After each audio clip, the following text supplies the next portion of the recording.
नमस्कार दोस्तों, मैं विपिन पांडे टीसीएस पाठशाला में एक बार फिर से आपका स्वागत करता हूं। आज हम लोग यहां पर आव्यूह को डिस्कस करने वाले हैं। आव्यूह जो कि काफ़ी इंपॉर्टेंट चैप्टर है आपके मैथ्स में, और हम लोग यहां पर देखेंगे कि आव्यूह पर किस आधार पर क्वेश्चंस पूछे जाते हैं। तो पहला क्वेश्चन हम आपको बता दें, पहला क्वेश्चन जो पूछा जाता है वो है समानता पर।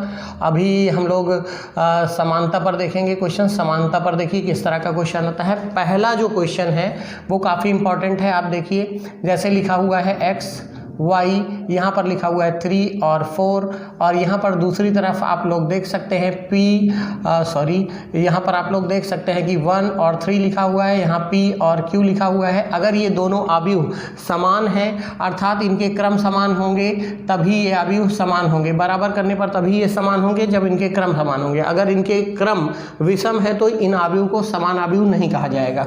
तो चलिए देखते हैं यहाँ पर इसका मान क्या होगा। यहाँ पर आप लोग देख सकते हैं कि इनकी पोजिशनल वैल्यू क्या है। x का मान यहाँ पर 1 हो जाता है, y का मान यहाँ पर 3 हो जाता है, p का मान यहाँ पर 3 हो जाता है, और q का मान यहाँ पर 4 हो जाता है। तो इस तरह से हम लोग ये बेसिक क्वेश्चन में देख सकते हैं कि इस तरह से समानता के आधार पर क्वेश्चन आ जाता है। चलिए दूसरे क्वेश्चन की ओर बढ़ते हैं। हमारा जो दूसरा क्वेश्चन है वो भी समानता पर है, लेकिन थोड़ा सा हट के क्वेश्चन है। तो जैसे हम लोग देखते हैं यहाँ पर इस तरह से क्वेश्चन लिखा हो, 2 लिखा है, 1 3 0 और x लिखा हुआ है, और इसको प्लस करके देखिए इस तरह से दिया गया है। प्लस करके आपको दिया गया है y0 1 2 y0 1 2, और इसका जो मान है वो कुछ इस प्रकार से दिया गया है 5 6 एंड 1 8। यहाँ पर ये समानता का बहुत ही इंपॉर्टेंट और बहुत ही अच्छा लॉजिकल क्वेश्चन है। यहाँ पर देखिए हम आपको बता दें सबसे पहले कि जब भी आव्यूह के अंदर किसी भी वैल्यू का मल्टीप्लाई किया जाता है तो ये आव्यूह के प्रत्येक अवयव के साथ गुणन में आता है। तो चलिए यहाँ पर हम लोग करके दिखाते हैं। इसको पहले थोड़ा सा सॉल्व करेंगे। यहाँ 2 से मल्टीप्लाई करेंगे, ये 2 हो जाएगा, 2 3 6 हो जाएगा, ये 0 हो जाएगा, और ये 2x हो जाएगा। ठीक इसी प्रकार से ये हो जाएगा y, और ये हो जाएगा 0 1 और 2। यहाँ पर आप सिमिलरली जैसे ये वैल्यूज़ लिखी हुई हैं 5 6 1 8, इसको कॉपी करेंगे। उसके बाद हम लोग यहाँ पर इसको ऐड करते हैं। तो ये फाइनली हो जाएगा क्या, y + 2 हो जाएगा। इस जगह पर 6 और 0 लिखेंगे तो 6 हो जाएगा, 0 और 1 लिखेंगे तो 1, 2x + 2 हो जाएगा, और इसकी जो वैल्यू आएगी वो यहाँ पर दी हुई है 5 6 1 और 8। अब इसको अगर हम लोग कैलकुलेट करना चाहें तो यहाँ आप देख सकते हैं y + 2 बराबर आपका दिया हुआ है 5, पक्षांतर कर देते हैं तो यहाँ से y का मान आ जाता है 3। इसी तरह से अगर आप इसको देखें तो यहाँ लिख सकते हैं 2x + 2 बराबर 8। इसका अगर पक्षांतर करें और सॉल्व करें तो यहाँ पर जो x का मान आता है ये हो जाता है 6/2, काटने पर आ जाता है 3। तो फाइनली आंसर आपका यहाँ से आ जाता है x बराबर 3 और y बराबर 3। तो चलिए ठीक है, ये 2 क्वेश्चन आपके हो गए। अब इसके बाद हम लोग तीसरे क्वेश्चन की ओर बढ़ते हैं। ये बहुत ही ज़्यादा इंपॉर्टेंट क्वेश्चन है, आप लोगों को इसको करके ही जाना चाहिए। इसी तरह के बहुत सारे क्वेश्चंस आपके एग्जाम में समानता पर पूछे जाते हैं। तो ये बेसिक क्वेश्चंस हैं, इसी टाइप के बहुत सारे क्वेश्चंस आपके एग्जाम में आने वाले हैं, तो आप देख कर जाइएगा जरूर। चलिए ठीक है, इसके बाद हम लोग अपने तीसरे क्वेश्चन की ओर बढ़ते हैं जो कि काफ़ी इंपॉर्टेंट है, और वो क्वेश्चन आपको कम से कम 2 से 3 मार्क्स में बोर्ड के एग्जाम में देखने से मिल सकता है। तो चलिए ठीक है, ये भी बहुत ज़्यादा एनसीईआरटी में अगर आप देखेंगे जाकर तो यहाँ पर एक क्वेश्चन दिया जाएगा, a बराबर आपको दिया होगा एक आव्यूह i j के फॉर्म में, और जहाँ पर इस a i j का मान आपको दिया गया होगा। a i j का जो मान होगा यहाँ पर आप लोग देख सकते हैं कि 2i - 3j के फॉर्म में दिया हुआ है, और आपको यहाँ पर 2 × 3 का एक आव्यूह ज्ञात करना होगा, क्योंकि ये मान आपको काफ़ी इंपॉर्टेंट, क्योंकि ये जो क्रम इसका दिया हुआ है 2 × 3 ये इस तरह से दिया जाएगा, और आपको यहाँ से इसका मान ज्ञात करना होगा। तो चलिए हम लोग सॉल्व करते हैं। सबसे पहले अगर एक a आव्यूह लिखें और इसकी पोजिशनल वैल्यूज़ लिखें जो कि 2 × 3 के फॉर्म में है, तो वो कुछ इस प्रकार से हो जाएंगी a11 a12 a13, इसी तरह से a21 a22 और a23। तो यहाँ पर हम देख सकते हैं कि ये एक 2 × 3 का आव्यूह है। यहाँ पर सभी एलिमेंट्स के अभी हम लोग वैल्यूज़ काउंट करेंगे। तो सबसे पहले हम लोग a11 की बात करते हैं, क्योंकि हमारे पास a i j का मान है, तो a i j के मान में हम लोग 2 × 1 रखेंगे, -3 × 1 रखेंगे, और फाइनली 2 - 3 = -1 आ जाता है। इसी तरह से A12 को हम लोग कैलकुलेट करेंगे। 2 इंटू आई का मान 1 है, इंटू 3 इंटू जे का मान 2 है, तो यहाँ से कैलकुलेट करेंगे 2 minus 6 is equal to minus का 4 आ जाता है। ठीक इसी प्रकार से हम लोग A13 को काउंट करेंगे, यहाँ पर 2 इंटू 1 हो जाता है, माइनस 3 इंटू 3 हो जाता है, कैलकुलेट करें 2 minus 9 is equal to minus का 7 आ जाता है। ठीक इसी प्रकार से इसी तरह से हम लोग यहाँ पर 1 को कैलकुलेट करेंगे तो 2 into 2 minus 3 into 1 is equal to 4 minus 3 is equal to plus का 1 आ जाता है। इसी तरह से हम सारी वैल्यूज़ को कैलकुलेट करते हैं। 2 को कैलकुलेट करेंगे 2 इंटू 2 माइनस 3 इंटू 2 करेंगे तो ये 4 minus 6 is equal to minus का 2 आ जाता है। इसी तरह से 3 को कैलकुलेट करें तो 2 into 2 minus 3 into 3 is equal to 4 minus 9 is equal to minus का 5।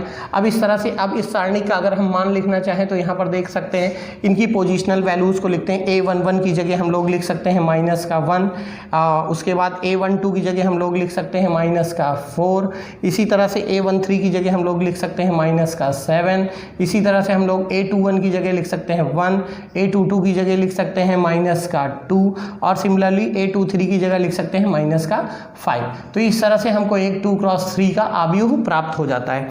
तो ये बहुत ही लॉजिकल क्वेश्चन है, बहुत ही आराम से आप कर सकते हैं, एग्जाम में कई बार पूछा गया है। चलिए ठीक है, इस क्वेश्चन के बाद हम अगले क्वेश्चन की ओर बढ़ते हैं। हमारा क्वेश्चन नंबर 4 वो भी काफ़ी इंपॉर्टेंट क्वेश्चन है।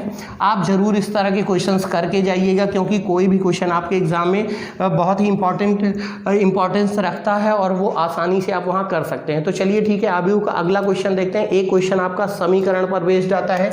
जैसे आपको एक समीकरण दिया जाएगा, जैसे दे दिया गया है x प्लस वाई और यहाँ पर एक छोटा सा आव्यूह है 2 क्रॉस 2 का या 3 क्रॉस 3 का आपको दे देगा और आप आसानी से उसको कर सकते हैं। जैसे इस आव्यूह का मान दे दिया गया 7, 0, 2 और 5, यहाँ दे दिया गया, क्या दे दिया गया 7, 0, 2 और 5। सिमिलरली आपको यहाँ पर एक x माइनस वाई का आव्यूह दे दिया जाएगा। ये 2 क्रॉस 2 का एक आव्यूह है सिंपल सा, तो अगला आव्यूह भी 2 क्रॉस 2 का ही होगा, ये डेफिनेट है। तो यहाँ पर दे दिया गया 3, 0, 0, 3, ये भी 2 क्रॉस 2 का आव्यूह है। ये दोनों जब तक क्रम समान नहीं होंगे आप ना तो समीकरण को जोड़ सकते हैं और ना ही समीकरण को घटा सकते हैं। तो चलिए देखिए, यहाँ पर इसको हम लोग बना लेते हैं। ये समीकरण नंबर 1 हमारा हो जाता है, ये हमारा समीकरण नंबर 2 हो जाता है।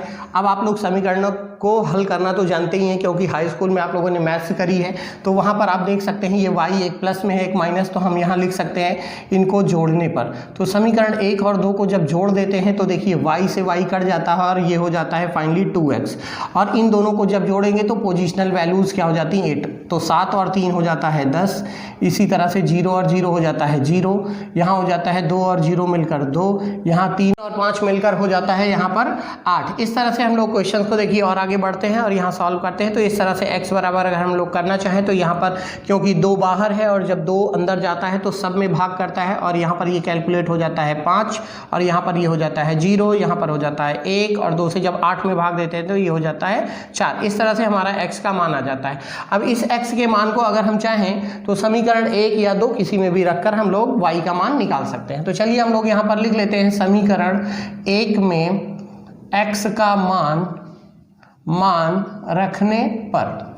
चलिए अब यहाँ पर हम x का मान अगर समीकरण 1 में रखना चाहें तो x की जगह क्या हो जाता है हमारा 5, 0, 1 और 4, इसी तरह से यहाँ पर y है और फाइनली यहाँ पर क्या लिखा हुआ है 7, 0, 2 एंड 5। इस तरह से हम लोग अगर y का मान निकालना चाहें तो इसका पक्षांतर करेंगे, यहाँ लिखेंगे 7, 0, 2, 5 और माइनस में जो वैल्यू आएगी वो आ जाएगी 5, 0, 1 और 4। इसको इस तरह से कैलकुलेट करते हैं तो y का जो मान है हमारा आ जाता है, देख सकते हैं आप लोग 7 में से 5 जाएगा 2, 0 में से 0 जाएगा 0, 2 में से 1 जाएगा 1 और 5 में से 4 जाएगा 1।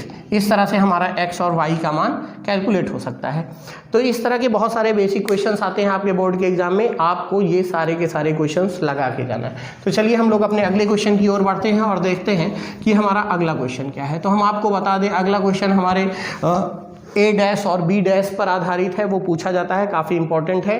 जैसे यहाँ पर अगर आपको दिया गया हो यदि यदि दिया गया हो a बराबर एक वैल्यू दी जाएगी कि एक अवयव आपको a दिया गया है और इस a का मान देखिए कुछ इस तरह से हमने जो क्वेश्चन को मेंशन किया है वो विषम ऑर्डर में किया है, क्योंकि सम ऑर्डर के बहुत सारे क्वेश्चंस आप लोगों को आते भी होंगे, लेकिन जो विषम ऑर्डर का क्वेश्चन है उसको करना काफ़ी टेक्निकल होता है। तो हम देखिए उस तरह के क्वेश्चन को हम लोग यहाँ पर करते हैं और यहाँ पर देख लेते हैं कि पहला जो क्वेश्चन है लिखा हुआ है 2 4 -1, यहाँ लिखा है 2 4 -1 और इसकी जो दूसरी लाइन है वो है -1 0 और आपका 2। तो इस तरह से हमारा ये जो 2 क्रॉस 3 का एक अवयव आ जाता है। ठीक इसी प्रकार से एक b है। अगर हम b की बात करें तो अगर हम मान लेते हैं b हमारा कैसे दिया हुआ है, दिया हुआ है 3 दिया हुआ है -1 और 2 दिया हुआ है। ये क्योंकि ये 2 क्रॉस 3 का है तो इसका जब भी मल्टीप्लाई होगा वो हमेशा 3 क्रॉस समथिंग से होगा, चाहे 3 क्रॉस 4 से आप मल्टीप्लाई कर लीजिए, चाहे आप 3 क्रॉस 2 से करा लीजिए या 3 क्रॉस 1 से करा लीजिए। क्योंकि हमको एक अभी हम रूल आपको बताते हैं, ये क्वेश्चन पहले हम कॉपी कर लें, उसके बाद फिर हम आपको एक नया रूल बताते हैं जिस रूल के तहत ही मल्टीप्लाई होता है, अदरवाइज इसका गुणन संभव नहीं होता है। तो यहाँ हम लोग बेसिकली लिख लेते हैं 4 2 और 1। ये आपका देख सकते हैं ये 3 क्रॉस 2 का एक अवयव है। तो हम यहाँ पर एक प्रॉपर्टी होती है वो आपको बता देते हैं कि जब भी 2 क्रॉस 3 का मल्टीप्लाई होना है, जब भी 2 क्रॉस 3 है तो ये हमेशा 3 क्रॉस 3, 3 क्रॉस 2, 3 क्रॉस 1 या 3 क्रॉस 4 या एंड सो ऑन, इस तरह के मल्टीपल से। क्योंकि ये वैल्यू और ये वैल्यू कहने का मतलब कि अगर मान लीजिए पहला अवयव है तो पहले अवयव का जो कॉलम होता है वो दूसरे अवयव के कॉलम के समान ही होना चाहिए, अदरवाइज ये गुणन संभव नहीं होता है। तो ये प्रॉपर्टी हमेशा लागू होती है कि जो पहला वाला अवयव है उसका जो है कॉलम हमेशा दूसरे वाले के कॉलम के रो के क्या होना चाहिए, पहले वाले का कॉलम दूसरे वाले के रो के हमेशा क्या होना चाहिए, समान। अगर ऐसा होता है तभी गुणन संभव है, अदरवाइज गुणन संभव नहीं है। तो चलिए ठीक है, हम लोग यहाँ पर हमको सॉल्व क्या करना है, यहाँ पर हमको बेसिकली सॉल्व ये करना है कि हमारा जो ए बी का होल डैश है वो हमेशा बी डैश इंटू ए डैश के क्या होता है, बराबर होता है। ये हमको सिद्ध करना है। तो चलिए हम लोग यहाँ पर इसको सॉल्व करते हैं। बेसिकली चलिए हम यहाँ पर इधर सॉल्व कर देते हैं इसको। सबसे पहले हम लोग निकालते हैं A dot B. A dot B जब भी निकालेंगे हम लोग पहले इन दोनों को लिख लेंगे। यहाँ लिखेंगे 2 4 -1, यहाँ लिखेंगे -1 0 और 2। इसी तरह से यहाँ पर दूसरा अवयव अगर हम लिखें तो दूसरे अवयव को हम लोग लिखेंगे 3 -1 2 और यहाँ पर लिखेंगे 4 2 और 1। जब भी इसका गुणा करेंगे इसके क्रम को जरूर देख लेंगे, बिना क्रम को देखे हम गुणा नहीं करते हैं। तो यहाँ लिखा हुआ है 2 क्रॉस 3 का और यहाँ लिखा हुआ है 3 क्रॉस 2 का। तो हमको ये पता होना चाहिए कि ये दोनों अगर सेम है तो निकल कर इस वाले की रो आएगी और इस वाले का कॉलम, यानी कि जो हमको प्राप्त अवयव होगा वो हमेशा 2 क्रॉस 2 का यहाँ पर मिलेगा। तो चलिए हम लोग इसको शुरू करते हैं। यहाँ इसका देखिए, इसका पहले हम इसको लेंगे और इस वाले के प्रत्येक अवयव के कॉलम के साथ हम इसका क्या करेंगे, मल्टीप्लाई। और यहाँ पर हम लोग लिख सकते हैं ए बी बराबर, देखिए इस 2 का गुणा इस 3 के साथ करेंगे तो 2 3 6 लिखेंगे, प्लस इस 4 का गुणा इसके साथ करेंगे तो माइनस का क्या हो जाएगा, 4 लिखेंगे। इस -1 का इसके साथ गुणा करेंगे तो माइनस का 2 हो जाएगा। ठीक इसी प्रकार से अगले वाले अवयव की तरफ बढ़ेंगे। इसका मल्टीप्लाई इस वाले के साथ करेंगे तो 2 का गुणा 4 से करेंगे तो 8 हो जाएगा, 4 का गुणा 2 से करेंगे तो +8 हो जाएगा, -1 का गुणा 1 से करेंगे तो -1 हो जाएगा। सिमिलरली अब इसको उठाएंगे, इस वाले को, इस वाली रो को उठाकर इस वाले के कॉलम से अलग अलग मल्टीप्लाई करेंगे और ऐड करेंगे। तो -1 का करेंगे तो माइनस का 3 हो जाएगा, 0 का इससे करेंगे तो 0 हो जाएगा, 2 का इससे करेंगे तो प्लस का 4 हो जाएगा। ठीक इसी प्रकार से ये -4 और प्लस का 0 और प्लस का 2। तो यहाँ देखिए एक 2 क्रॉस 2 का एक अवयव मिलेगा। अभी इसको और कैलकुलेट कर लेते हैं हम लोग, बताते हैं क्या आया। इसको सॉल्व करेंगे तो ये 0 हो जाएगा, इसको 8 8 16 -1 यानी कि 15 हो जाएगा। 4 में से 3 जाएगा 1 हो जाएगा, 4 में से 2 जाएगा माइनस का 2 हो जाएगा। तो देखिए इसको हम समीकरण नंबर 1 बना लेते हैं। ठीक इसी प्रकार से पुनः हम लोग यहाँ पर कवर करते हैं और देखते हैं कि ए डैश और बी डैश का एग्जैक्टली मान क्या होता है। तो देखिए ए डैश को अगर हम लोग निकालें तो ए डैश रो कॉलम में चेंज हो जाता है और कॉलम रो में। तो यहाँ हम लोग देख सकते हैं कि ये हो जाएगा 2 4 -1 और यहाँ पर -1 0 और 2। तो ये हमारा 2 क्रॉस 3 के बजाय 3 क्रॉस 2 का भी बन जाता है। सिमिलरली बी डैश की अगर बात करें तो ये वाला देख लीजिए क्या हो जाएगा, 3 -1 और 2 हो जाता है, 4 2 और 1 हो जाता है और ये अभी वो आपका 2 क्रॉस 3 का हो जाता है। तो सिमिलरली अगर हमको मल्टीप्लाई करना है हम यहाँ देख सकते हैं बी डैश इंटू ए डैश, क्योंकि हमको प्रूफ करना है तो हम यहाँ इसी क्रम में इसको लिखते हैं। यहाँ हम लोग लिखेंगे क्या, 3 -1 और 2 4 2 और 1, और इसका गुणन किससे करेंगे हम लोग देख सकते हैं, इसका गुणा हम लोग इसी क्रम में करेंगे।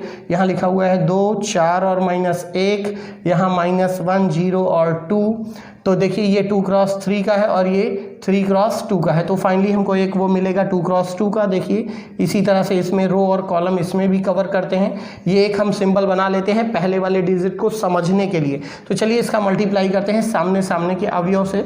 तो ये 3 दूनी क्या हो जाता है 6 हो जाता है, माइनस का क्या हो जाता है 4 और माइनस का क्या हो जाता है 2।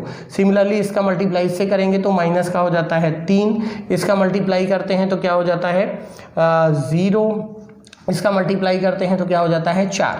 ठीक इसी प्रकार से इसका मल्टीप्लाई करेंगे इन दोनों का इससे, तो ये हो जाएगा 4 दूनी 8, इसका करेंगे तो ये हो जाएगा 4 दूनी 8 और ये हो जाएगा माइनस का 1। ठीक इसी प्रकार से इसको उठाएंगे, इसके साथ मल्टीप्लाई करेंगे तो ये हो जाएगा माइनस का 4 और प्लस का 0 और प्लस का 2।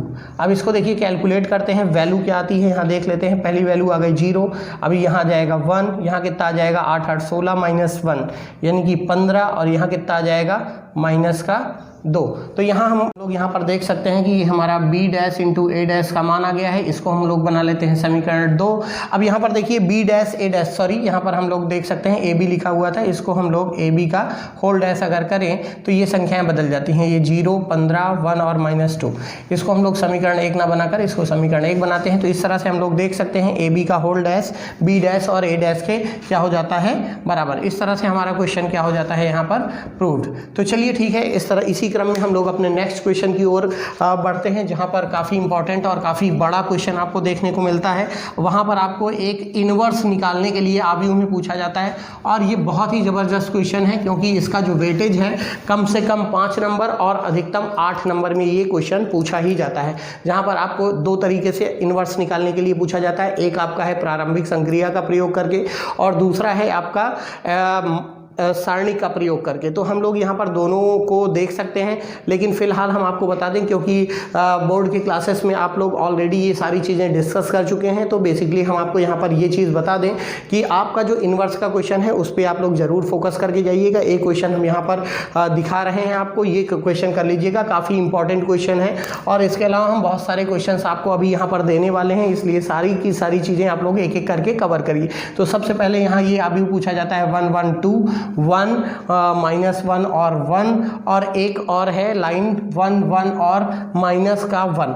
इस तरह से ये क्वेश्चन आपका काफ़ी इंपॉर्टेंट है। यहाँ से आपको ए इनवर्स का मान ज्ञात करना है, और ये क्योंकि आव्यूह ए का मान दिया हुआ है तो ए इनवर्स का मान जब आप निकालते हैं तो ये काफ़ी टफ हो जाता है क्योंकि काफ़ी लेंदी क्वेश्चन है, काफ़ी टफ क्वेश्चन है। तो प्रारंभिक संक्रिया का यूज जब आप करते हैं तो बहुत सारी ऑपरेशंस वहाँ परफॉर्म करनी पड़ती हैं, जैसे या तो आपको रो लेकर चलना है या तो आपको केवल और केवल कॉलम लेकर चलना है। क्योंकि यह सारणी का क्वेश्चन नहीं है इसलिए एक ही ऑपरेशन परफॉर्म होगी, या तो आप केवल रो को लेकर चलेंगे या तो केवल आप कॉलम को लेकर चलेंगे। लेकिन अगर यही क्वेश्चन सारणी का होता तो आप चाहे रो को ले सकते थे चाहे आप कॉलम को ले सकते थे। फिलहाल हम यहाँ पर जो ए इनवर्स का मान है वो आपको हम सारणिक विधि से हल करना सिखाते हैं, क्योंकि वहाँ पर बोर्ड के क्वेश्चंस में कभी कभी लिख कर आता है और कभी कभी नहीं लिख कर आता है। इन केस आपको लिख कर नहीं आता है तो आप बहुत ही आसानी से ए इनवर्स का मान निकाल सकते हैं। तो सबसे पहले हम क्या करते हैं, इसको एक सारणिक में परिवर्तित कर लेते हैं और यहाँ पर लिख लेते हैं कि इसको ये एक सारणिक है।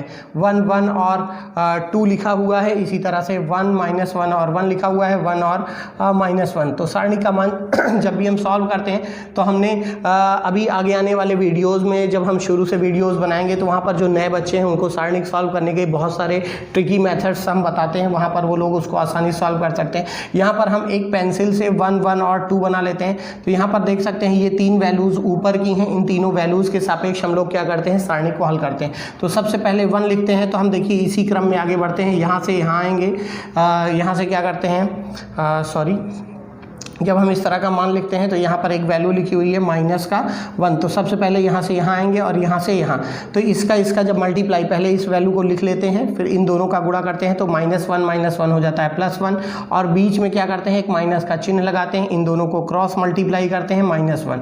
फिर यहाँ पर दूसरी वैल्यू के साथ माइनस लिखते हैं और फिर यहाँ से आगे बढ़ते हैं। -1 और 1 का मल्टीप्लाई -1 होता है, 1 और 2 का मल्टीप्लाई बीच में माइनस तो -2 होता है। इसी तरह से हम लोग इसको 1 को लिखते हैं, फिर से 1 लिखते हैं और इसके बाद क्योंकि यहाँ पहुँच गए हैं, ये वैल्यू यही है, यहाँ से यहाँ आते हैं 1 1 यानी 1 हो जाता है गुणा करने पर। इन दोनों का मल्टीप्लाई करते हैं, माइनस का 2 होता है, क्योंकि माइनस पहले से होता है तो प्लस हो जाता है, तो ये हो जाएगा 2।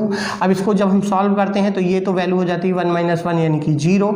इस वाले वैल्यू को -1 और ये माइनस का 3 हो जाता है। इसी तरह से ये 2 1 3 प्लस का 3 हो जाता है। तो फाइनली इसका जो मान आता है 3 और 3, ये माइनस माइनस क्या हो गया, प्लस का 3 हो गया, प्लस का 3 टोटल आ गया प्लस का 6। तो इस तरह से हमको मॉड ऑफ ए का मान जो मिल जाता है वो ए आ जाता है।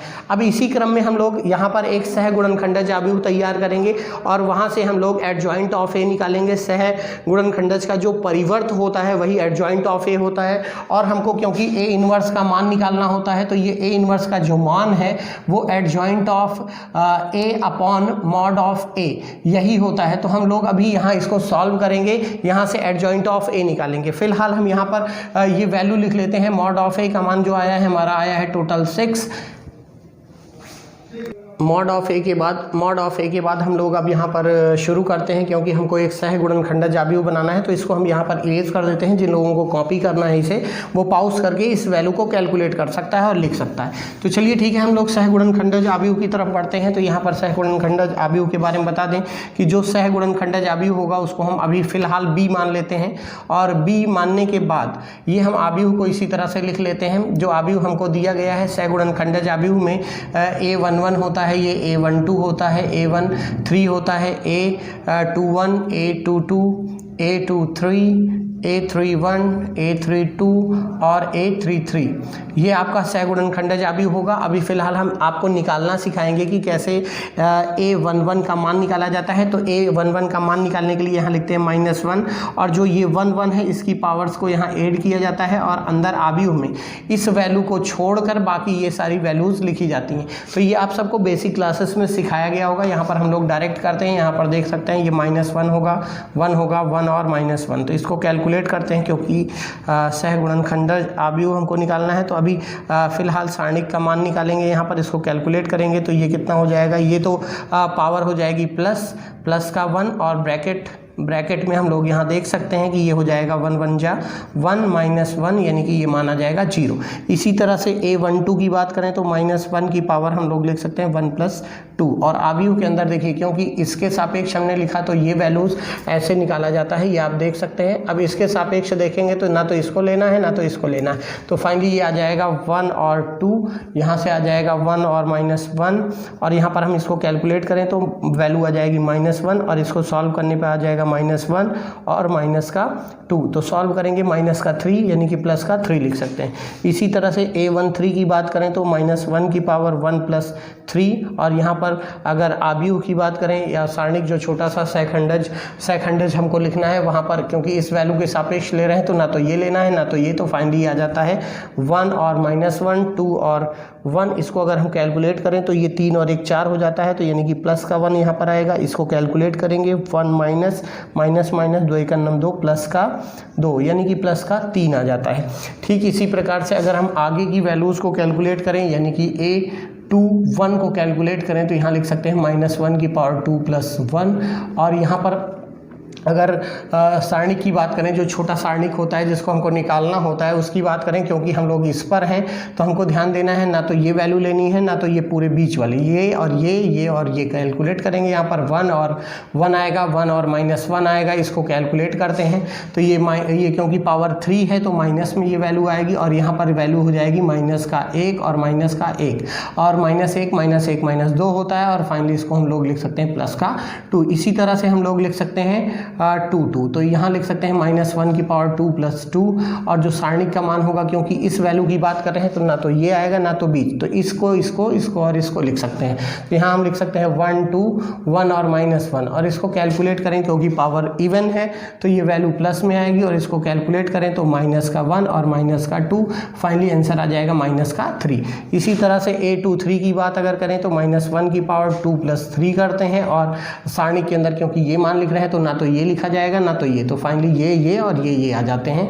तो यहाँ हम लिख सकते हैं 1 1 2 और 1। इसको कैलकुलेट करते हैं ऑड पावर है, माइनस में वैल्यू आएगी -1 और अंदर आ जाएगा 1 एकन्ना में 1 माइनस का 2 -1 और 1 ये हो जाता है प्लस का 1। इसी तरह से A31 की बात अगर करें तो -1 की पावर आ जाती है 3 + 1 और जो सारणिक का मान आता है, क्योंकि इस वाले एलिमेंट के लिए हम लोग देख रहे हैं तो इस वाले एलिमेंट में ना तो ये लिखा जाएगा ना तो ये, तो फाइनली हो जाता है 1 और -1, 1 और -1, 1 और 1। इसको जब हम कैलकुलेट करते हैं सारणिक को तो क्योंकि ये इवन पावर है तो वैल्यू हमेशा प्लस में होगी और ये मान होगा 1 एकन्ना में 1 माइनस प्लस का 1 और फाइनली हो जाता है प्लस का 2। ठीक इसी प्रकार से A32 की बात करें तो -1 की पावर 3 + 2 देखेंगे और सारणिक का जो मान होगा इसके सापेक्ष ना तो ये लिया जाएगा ना तो ये, तो फाइनली ये आ जाता है 1 1 1 और 1 1 1 1 1। इसको कैलकुलेट करते हैं क्योंकि माइनस में है वैल्यू, ये भी हो जाता है 1 - 1 यानी कि फाइनली वैल्यू आ जाती है 0। इसी प्रकार से A33 की वैल्यू लिखते हैं -1 की पावर 3 + 3 और मॉड के अंदर अगर देखें तो ये वैल्यू लेनी है ना तो ये लेनी है ना तो ये, तो फाइनली ये दोनों वैल्यूज आ जाती हैं। तो यहाँ लिख सकते हैं 1 1 1 और माइनस का 1 और इसको हम कैलकुलेट करते हैं, इवन पावर है तो प्लस में वैल्यू आएगी 1 एकन्ना में 1 माइनस का 1 एकन्ना में 1 माइनस का, फाइनली टोटल आ जाता है माइनस का 1। तो यहाँ पर हम लोग देख सकते हैं कि जो हमारा मान आया है सहखंडज की जगह पर वो क्या आया है, इसको हम लोग सहखंडज आव्यूह बोलेंगे। सहखंडज आव्यूह काफ़ी क्वेश्चन में केवल सहखंडज आव्यूह निकालने के लिए आता है, तो यहाँ पर हम सारी वैल्यूज़ को लिख लेते हैं सहखंडज आव्यूह में। तो इसको हम लोग कह सकते हैं कि ये हमारा क्या है, सहखंडज आव्यूह है। इस सहखंडज आव्यूह का मान यहाँ पर हम लोग लिख लेते हैं। जो मान आया है A11 की जगह आया है 0, A12 की जगह आया है 3, A13 की जगह आया है 3। इसी तरह से ये सारे मान लिख लेते हैं। ये आ गया 2, ये आ गया -3, ये आ गया 1, ये आ गया 2, ये आ गया 0 और ये आ गया -2। इस तरह से हमारा ये सहखंडज आव्यूह मिल जाता है। ये मेथड है सहखंडज आव्यूह निकालने का। अब इसके बाद हम इसको इरेज कर देते हैं और इसको इरेज करने के बाद क्योंकि हमको सहखंडज आव्यूह मिल गया है तो हम यहाँ से निकाल लेते हैं एडजॉइंट ऑफ ए। हम आपको बता दें ये जो एडजॉइंट ऑफ ए होता है, एडजॉइंट ऑफ ए होता है इसी बी का परिवर्त आव्यूह, बी का ट्रांसपोज होता है। यानी कि इसको अगर हम कैलकुलेट करें तो ये वैल्यू हो जाती है 0 3 3 2 -3 और 1 2 0 और -2। इस तरह से हमको एडजॉइंट ऑफ में ए मिल जाता है। तो यहाँ पर हम देखिए ए इनवर्स का मान आसानी से निकाल सकते हैं क्योंकि हमें पता है एडजॉइंट ऑफ ए इनवर्स का मान adjoint of A upon mod of A होता है। तो फाइनली हम देखिए मॉड ऑफ ए का मान कितना आया है हमारा 6, तो हम यहाँ लिख सकते हैं 1/6 और आव्यूह के अंदर हम लोग इस वैल्यू को लिख सकते हैं। आव्यूह के अंदर देख लीजिए क्या आ जाएगा 0 2 2 3 -3 और 0, यहाँ 3 1 और -2। अब इसको अगर मल्टीप्लाई आप करना चाहें, ए इनवर्स का मान डायरेक्ट निकालना चाहें पूरा फुल आव्यूह लिखकर, तो यहाँ देखिए 6 से डिवाइड हो जाएगा, ये हो जाएगा 0, ये हो जाएगा 2/6 यानी 1/3, ये भी 1/3। इसको सॉल्व करेंगे 1/2, इसको सॉल्व करेंगे माइनस का 1/2, इसको 0, इसको करेंगे तो 1/2, इसको करेंगे तो 1/6 और इसको करेंगे तो माइनस का 1/3। इस तरह से हम लोग ए इनवर्स निकाल लेते हैं। तो साथियों हम आपको यही बताना चाहते हैं कि ये काफ़ी इंपॉर्टेंट क्वेश्चन है। इस टाइप के बोर्ड के एग्जाम में बहुत सारे क्वेश्चन पूछे जाने वाले हैं। इसी तरह से अगर प्रारंभिक संक्रिया से आपको अगर क्वेश्चन नहीं दिया गया है तो आप इसी मेथड से इस क्वेश्चन को सॉल्व करिएगा यदि आप 8 के 8 नंबर पाना चाहते हैं। तो आज की वीडियो में साथियों हम लोगों ने ये देखा कि जो आव्यूह से जुड़े हुए सारे इंपॉर्टेंट क्वेश्चन से हमने एक एक करके यहाँ पर कवर किए हैं और कोशिश की है कि आप लोगों को इसका बेनिफिट मिले। तो साथियों आप लोगों से एक अंतिम रिक्वेस्ट है कि अगर आप सबको ये वीडियो पसंद आया है तो आप ज़्यादा से ज़्यादा लोगों तक इस वीडियो को पहुंचाएं और ज़्यादा से ज़्यादा लोगों से निवेदन करें कि वो चैनल को और प्रमोट करें, थोड़ा सा सब्सक्राइब करें, ज़्यादा से ज़्यादा देखें। और जिन बच्चों का बोर्ड का एग्ज़ाम है उन बच्चों को ही दिमाग में रखकर हम लोग यहाँ पर ये सारे के सारे इंपॉर्टेंट क्वेश्चंस का वीडियो लेकर आए हैं। तो चलिए ठीक है साथियों, आज के लिए इतना ही। अगले वीडियो में हम लोग देखेंगे कि किस तरह के इंपॉर्टेंट क्वेश्चंस किस चैप्टर में पूछे जाते हैं। तो okay, thank you very much.